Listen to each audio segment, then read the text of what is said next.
Halo, balik lagi sama gue Yeski dari Telset. Apa kabar nih kalian semua? Nah, kali ini di tangan gue udah ada Samsung Galaxy A54. Setelah Samsung sebelumnya lumayan fokus ya sama si Galaxy S23, akhirnya dirilis nih si HP-HP mid-range. Salah satunya ada Samsung Galaxy A54. Nah, HP ini mungkin buat sebagian orang agak gimana gitu, karena dia pakai prosesor Exynos 1380, yang mana ini versi upgrade-nya dari versi sebelumnya, itu 1280. Sedikit gambaran aja nih, chipset ini kurang lebih di atas kertas spesifikasinya sama ya sama versi sebelumnya. Yang ada peningkatan tuh mungkin di bagian GPU sama performance core-nya lebih tinggi. Nggak cuma si chipset Exynos aja, mungkin buat sebagian orang juga ngerasa agak ada sesuatu juga nih yang mungkin aneh, karena resolusi kameranya menurun yang dari sebelumnya di Galaxy A53 itu di 64 megapiksel, tapi di Samsung Galaxy A54 ini dia pakai kamera utama beresolusi 50 megapiksel. Nah, buat yang mau tahu lebih lanjut, langsung aja nih kita ulas Samsung Galaxy A54 ini.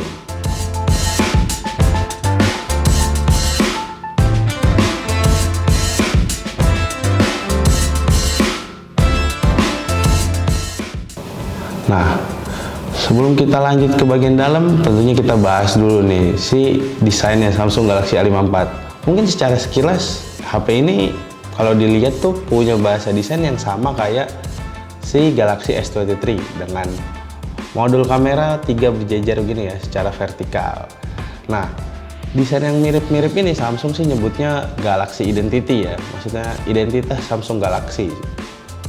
Terserah Samsung sih mau nyebutnya apa, tapi menurut gue ini hal yang cukup baik, karena jadi kita bisa tahu lah kalau misalnya kita lagi jalan ini HP Samsung Galaxy, walaupun di berbagai kelasnya berbeda-beda ya materialnya sama ya mungkin bagian framenya. Misalnya kayak di HP ini tuh dia punya material bagian belakang tuh kaca. Buat yang gue pegang kaca dengan finishing ya finishing kaca juga, nggak ada finishing tambahan yang bikin anti sidik jari atau nggak bikin kotor. Nah, uniknya pas gue megang HP ini nih, gue awalnya ngerasa kayak wah ini HP bakal kotor nih, karena HP kaca pada umumnya sering kotor ya. Di sini walaupun gue pegang misalnya kayak gini, gue ngerasa tuh dilihat agak samar-samar lah, nggak terlalu kotor. Ini buat varian yang warna putih. Selain itu ada varian lainnya yaitu warna hitam, ada warna violet, warna ungu ya. Tapi pas gua kemarin sempet hands on juga dipegang, itu warnanya agak biru gitu, biru atau ungu. Nah, terus juga ada varian warna lime sama yang putih yang ini yang gue pegang. Kalau buat ukurannya, HP ini tuh punya dimensi 158,2 kali 76,7 kali 8,2 mm dengan berat 202 gram. Dengan ukuran tersebut sama beratnya yang 202 gram, gue rasa HP ini terasa solid ya di tangan. Terus juga gue nggak ngerasa HP ini gede banget di tangan. Penggunaan satu jari lagi, penggunaan satu tangan itu masih terasa nyaman banget. Mau scrolling terus ngejangkau layar bagian atasnya, maksudnya buat ngegeser bagian atas ke bawah itu buat notifikasi, gue nggak ngerasa susah untuk ukuran tangan gue. Kalau tadi gue udah sebutin dia tuh punya bagian belakang yang bermaterial kaca, dia tuh punya frame berbahan plastik. Bisa kalian lihat sendiri, HP-nya tuh rasanya sih gue ngerasa bagian frame-nya tuh simple banget ya, sama kayak bagian belakang, nggak ada ornamen-ornamen apalah kayak gitu. Terus juga di bagian belakang ini dia udah punya perlindungan Gorilla Glass 5, jadi kalian nggak perlu khawatir. Kalau buat kelengkapan portnya sih HP ini udah masuknya, ini kan mid range ke atas ya, kelas atas ya. Jelas dia nggak punya jack audio 3,5 mm, jadi mungkin kalian perlu adapter. Buat secara detailnya di bagian kanan tuh dia ada tombol volume sama tombol power, terus di bagian atas itu ada mikrofon sama slot SIM card, di bagian kirinya kosong, di bagian bawah tuh ada mikrofon, terus juga ada USB Type-C sama speaker. Yang menurut gua salah satu keunggulan dari desain atau bodinya, HP ini tuh udah tersertifikasi IP67, yang mana HP ini bisa tahan air selama 30 menit di kedalaman 1 meter. Buat selain harganya sih, ini menurut gue ini udah punya fitur yang oke ya buat dari desainnya. Oke, itu overall buat desainnya. Yang menurut gue HP ini simple tapi elegan ya kalau buat desainnya. Lanjut ke bagian layar. sama audionya nih. Di bagian layar itu Samsung punya spesifikasi panel Super AMOLED berukuran 6,4 inci dengan resolusi Full HD Plus 1080 x 2340 pixel. Refresh rate itu 120 Hz, sudah adaptif ya, jadi bisa disesuaikan di berbagai aplikasi. Kalau buat kecerahan layarnya tuh bisa sampai 1000 nits. Terus juga sama kayak bagian belakang yang kaca tadi, layarnya juga udah terlindungi dari lapisan Corning Gorilla Glass 5. Nah, sebelum lebih lanjut, ini mungkin bagian layar menurut gua salah satu yang perlu dinotis banget sama gua, karena dia tuh punya bezel yang cukup tebal. Bisa kalian lihat sendiri di keseluruhannya tuh sama persis tebel ya gitu, rata tebel ya. Mau di bagian kiri, kanan, atas, bawah tuh tebel banget menurut gua. Awalnya gua ngerasa kayak, wah nih HP kenapa bezelnya tebel banget ya, agak bikin feel ngelihat layarnya tuh nggak premium gitu ya. Cuma pas dipakai sehari-hari terus gua beradaptasi, menurut gua ya kualitas layarnya bagus ya. Dia itu punya produksi warna yang menurut gua gonjreng, vivid gitu, apalagi ini kan udah Super AMOLED. Nah, pengaturan warnanya juga bisa kalian kalian sesuaiin di pengaturan, yaitu di screen mode ada mode vivid yang bisa diatur white balance-nya mau lebih warm atau cool, terus ada juga mode natural yang udah begitu aja, nggak bisa diubah-ubah.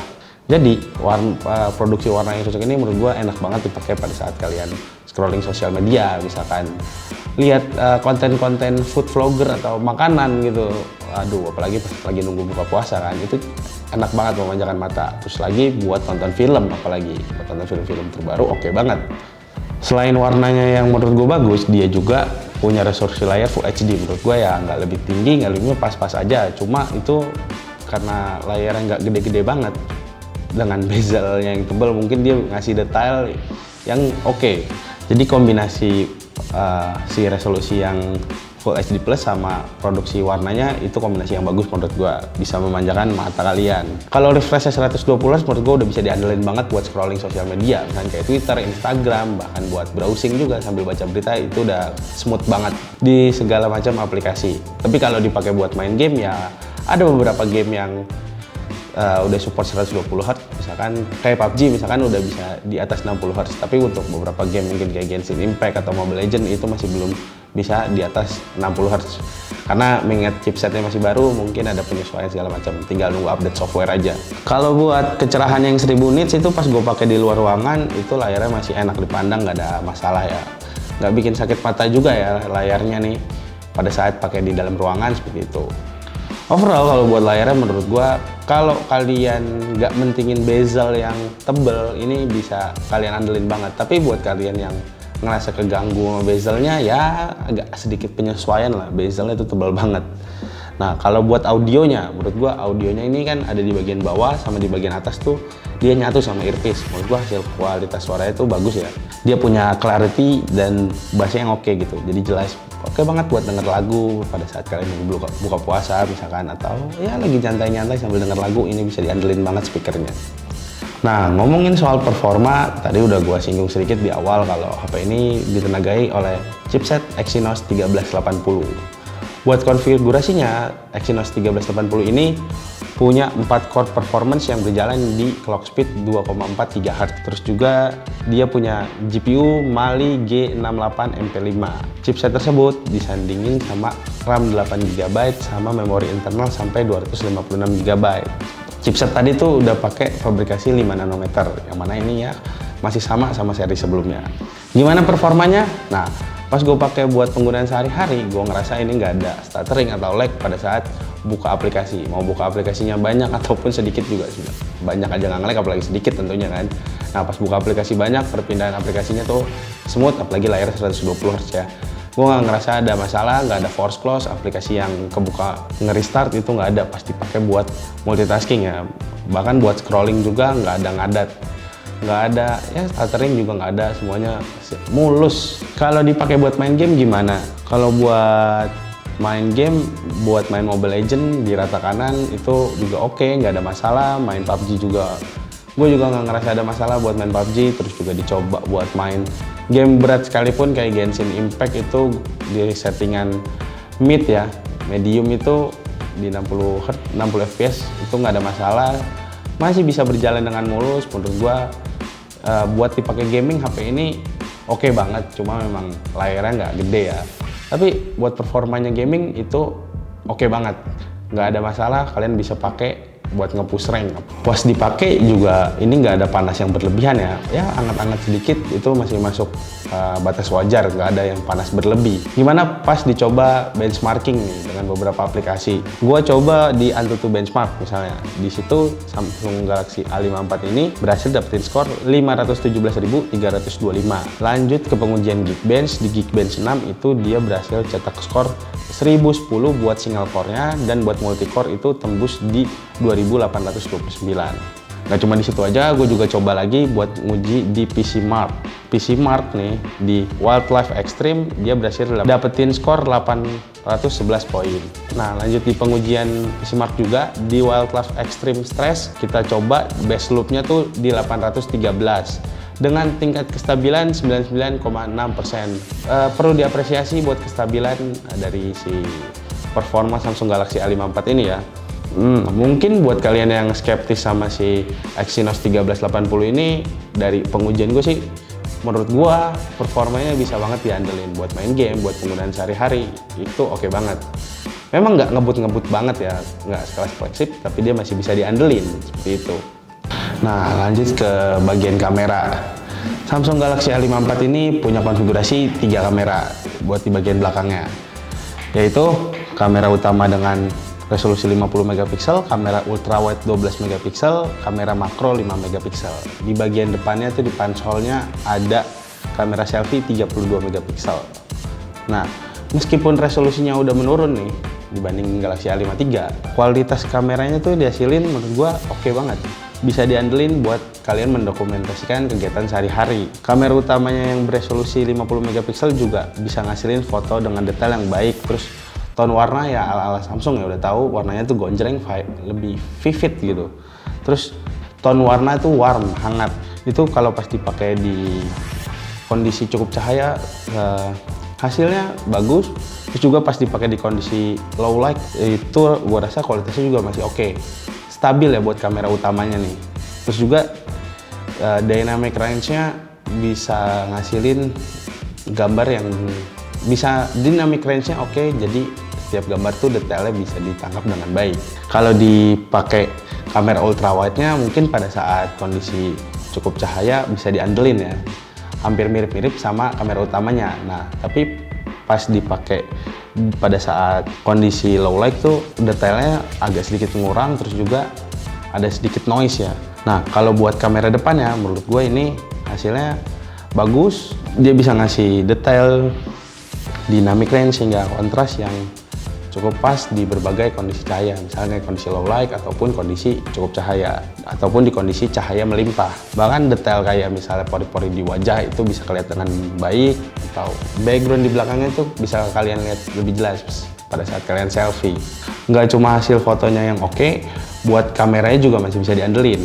Kalau buat kamera belakangnya nih, dia tuh bisa ngerekam sampai 4K 60 fps tapi nggak ada dukungan OIS. Nah, kalau buat dukungan stabilisasi OIS-nya itu ada di resolusi Full HD 30+. Hasil videonya tuh punya warna yang vibrant, terus juga masih tetap warm ya. Dynamic range-nya bagus, bisa nangkep detail dengan sangat jelas. Terus juga kalau pas dipakai di resolusi Full HD 30 fps itu menurut gua masih stabil banget ya, walaupun tangan kalian getar.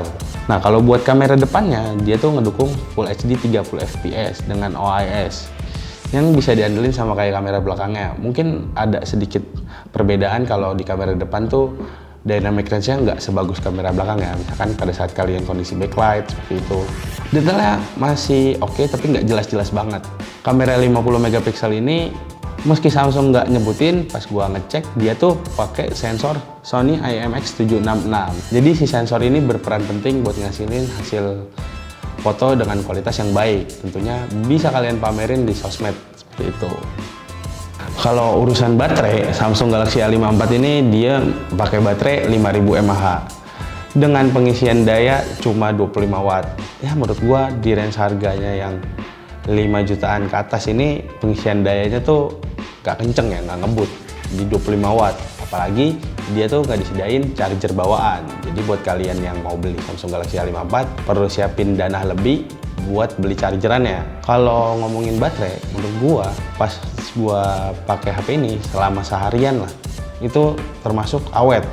Kayak misalkan gua pakai dari pagi, dari jam 9 pagi sampai jam 10 malam dengan skenario penggunaan browsing, terus penggunaan casual kayak ya buka sosial media, kadang kita nonton YouTube, main game sesekali atau 2 kali. Itu dari pagi jam 9 sampai jam 10 malam tuh baterainya bertahan di 30%-an. Menurut gue ini bisa dipakai seharian, awet banget ya. Mungkin baterainya emang awet ya. Mungkin yang perlu dipertimbangkan adalah pada saat pengisian daya nih. Karena dia nggak ngasih charger bawaan, kita coba pakai charger pihak ketiga. Pada saat gua ngisi itu makan waktu sekitar 1 jam lebih ya, sekitar 1 jam 20 menitan buat sampai full, dari sekitar 10% sampai full. Itu menurut gua waktu yang cukup lama ya buat HP seharga 5 jutaan.